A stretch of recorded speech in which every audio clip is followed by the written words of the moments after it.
আজকে আমি first time চপকে হাঁক দিয়ে চলে গেছিলাম। সামনে তোমরা দেখতে পাচ্ছ এখানে অনেক সবাই এখন কাজ করছিল। এটা দেখে আমার মেশিন দুটো দাঁড় করিয়ে দিলাম। দেওয়ার পরে দুপা হেঁটে আমি যাচ্ছিলাম কোথায়, কোথাও নয়, একটু ঘোরাঘুরি করছিলাম, কারণ আজকে সব মেশিন ফাঁকা ছিল। তাই যেহেতু তোমরা সবাই দেখতে পাচ্ছ এদিকে সব মেশিন গুলো বন্ধ আছে, তাই আমি এদিকে একটু ঘুরে নিলাম। আর যখন চারিপাশটা যখন দেখছিলাম তখন দেখি একটা লাংড়া লুড়া আদমি এখান দিয়ে যাচ্ছিল।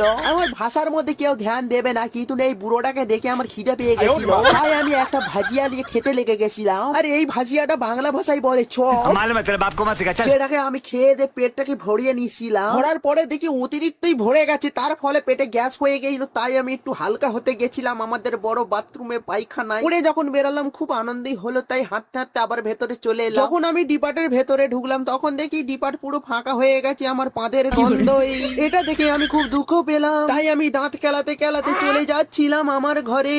এখানে ঢুকে দেখি এখনো পর্যন্ত কেউ নেই। তারপরে আমি হালকা হয়ে এসে আর একটু চপ খেয়ে নিলাম। খেতে খেতে পেটে আবার গ্যাস হয়ে গেল। আচ্ছা, খেয়ে দিয়ে দেখি আবার উপরের দিকে ক্যামেরা জ্বলছিল, সেইটা দেখে আমার ভয়তে জড়ো হয়ে গেল। আমি নিজেও জানিনি।